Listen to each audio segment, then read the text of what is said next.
Hey everybody, today we're going to make this fish craft that shows texture. The word texture means how something feels. Textures can be smooth, prickly, furry, or a lot of different things. Visual texture in art, in painting and drawing and that kind of stuff, is when the marks make it look like something has a real texture. We're going to use the concept of texture and visual texture in this project. In this project, we're going to give our artwork a texture, kind of like fish. They're going to have a scaly texture. So we're going to use two different colored papers for this. If you don't have two different colored papers, that's fine. You can just use one and color it. It's no big deal. But I'm going to take my first paper and I'm going to fold it in half and give it a good crease. I folded my paper the long way, the hot dog way, not the hamburger way. And now I'm going to cut it right on that folded line. So I have half a piece of long paper. Now we're going to use a marker and draw in our fish texture. It might seem like it's hard, but making a texture for a fish is actually pretty easy.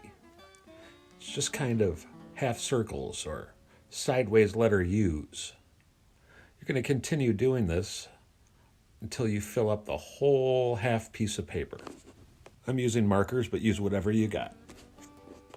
When you finish one side of the paper, flip it over and do the same thing on the other side, because we need texture on both sides of our fish.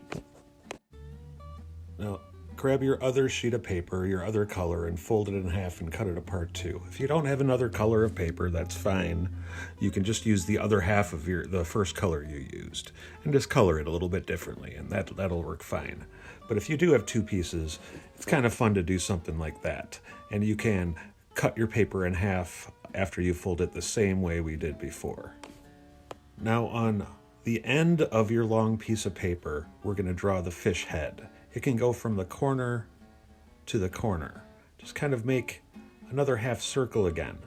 Then you can draw some lips or eyeballs or a gill or something on it. On the other half of the paper, we're going to make the tail.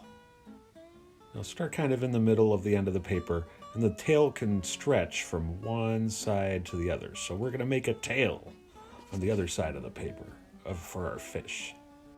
On the top and the bottom of the paper, we're going to draw a fin that we're going to eventually glue onto the sides of our fish. You're going to do this on the top and the bottom. So now we've got a second piece of paper with a fish head, a fish tail, and two fish fins. I'll have that picture ready for you in the lesson if you'd like to look at it. But when you have those parts drawn, it's time to use some scissors and cut it out. Once you've cut out your fish head, fish tail, and fish fins, it's time to decorate them a little bit more. Color them in, or put some lines on the fins or something like that. A little bit more texture. Make sure that you are decorating both sides. So once you finish one side, flip it over and decorate the other side. Now let's start working with the textured part of the fish. I'm going to pick it up and I'm just going to fold it just a little bit, maybe like an inch off of it. I'm going to fold it. Now I'm going to fold it just a little bit the other way, just about an inch. Then I'm going to keep doing that, just folding about an inch back and forth, and back and forth, and back and forth, and back and forth, and back and forth, until I get through the entire piece of paper. And boing, this zigzag thing is going to be the body of our fish.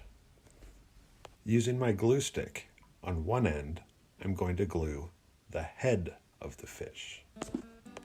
On the other end, we're going to glue the tail. If you want to round off the end of it like I'm doing, kind of cut off the corners, that's fine, but you don't have to. But we're going to glue the tail on the other end. On the side of the fish, against one of the zigzag parts, on both sides, you're going to glue your side fins. So now we've made a fish that has texture.